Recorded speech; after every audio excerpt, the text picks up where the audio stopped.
Schools worldwide struggling to come up with a solid plan that allows for the resumption of face-to-face classes during the coronavirus pandemic. But one local institution, Jamaica College, seems to have, as they say, found a resolution.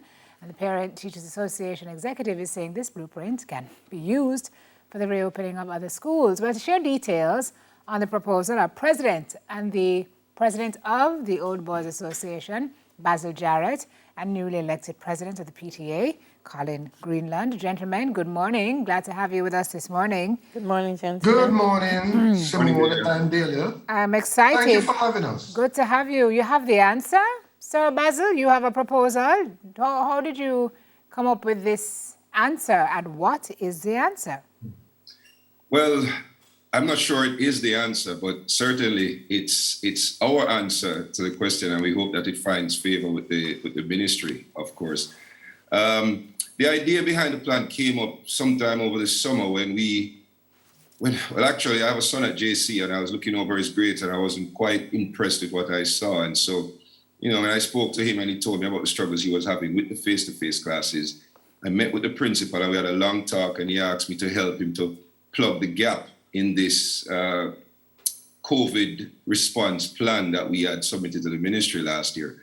That plan was approved by the ministry. It created a safe bubble up at JC, but at the time there was a major gap in that although we were able to create a bubble at the school, we weren't able to bring the boys to campus in a bubble. And so he had tasked me with coming up with a solution to the problem. And so we started working on it from early June. That's essentially how we got here. Yeah. Colin, I mean, that's Basil's personal experience. In general, what has it been like for the boys at JC? I think the general experience of our boys have been similar to the general experiences nationally and internationally. Mm-hmm. All the studies have shown that this online learning experience, Delia and Simone, we know the disadvantages are well established. The boys are not focused. A youngster will be in front of his computer, presumably at class, and playing a game on his phone. Not all boys or students are from environments where, they can learn comfortable. If you are from modest means, if you're in a city where there are major distractions, mm-hmm. or they do not have the benefit we had while we were in school, building friendships, outdoor activities. How do you deal with other relationships? How do you deal with a bully? How do you deal with a braggart? How do you deal with teachers of different personalities? How do you deal with a colleague who is in a wheelchair or visually impaired? Now, I'm saying, in addition to the tangible disadvantages of online thing, there are some intangibles. Can you imagine a boy in first and second form, not just JC, other schools, some of the historical buildings that come with their own heritage, their own traditions daily. We have an area called what's it called again, Basil? The Holy Ground, in honor of our soldiers who died in the Second World War. You can't walk on that in Jamaica College. Wow. These first and second form may not be aware, sadly, of these traditions, these proud heritage. Wow. So there are tangible and intangible disadvantages to honor. Mm-hmm. So Basil, tell me now, I know you're a military man, right? So this is a logistic solution. How did you tell us what the solution was? You all looked at the entire population of the school, 1,400 boys. Tell me where you went from there. Well, the guiding principle behind our approach was that if it takes a village to raise a child, then it can take a village to send him back to school. So we looked right across all the Jamaica College stakeholders to see how we could find a solution.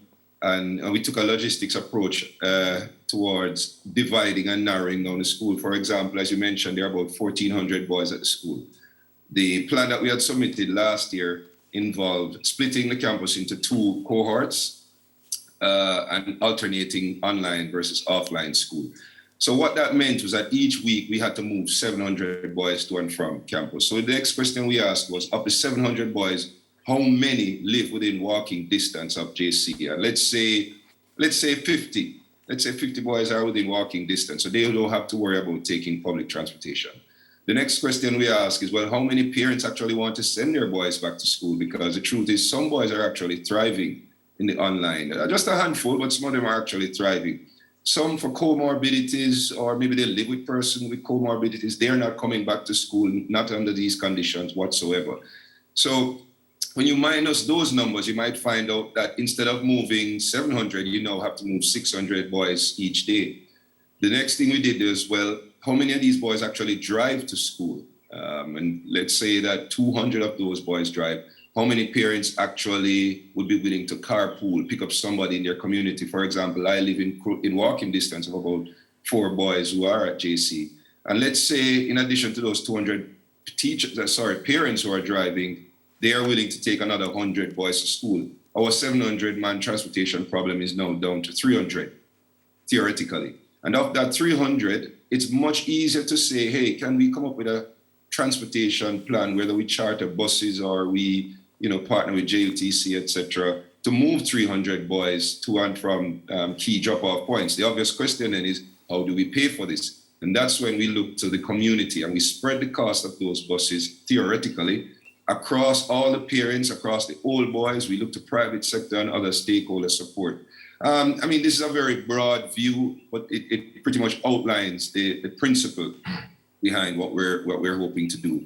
And then once we've solidified all our information, just like ISA, the JFF, and everybody else who submits their plans to the ministry, we want to the government, we want to take to the ministry and say, hey, consider this, because I believe that this could be part of the solution to getting other schools back, not just Jamaica College. We're thinking about the wider national impact that this could have.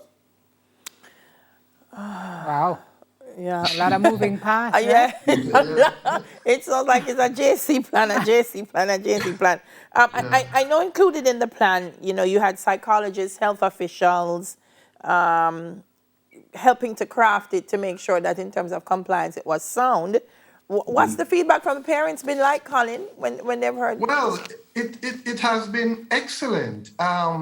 We just concluded a very robust, active election campaign that brought us where we are now. And unapologetically, one of the main things we campaigned on was expediting the face-to-face things, and parents were excited. A lot of parents expressed the challenges of the online difficulties I mentioned earlier. So they seem quite receptive, cooperative, and in general, Delia, it has been encouraging. All right. Well, we look forward to seeing how well this plan unfolds, and as a best practice, or at least a blueprint, how other schools may be able to use it as well to get the face-to-face back online and our children back to learning as they should. Thank you both, gentlemen, for speaking with us. Thank you.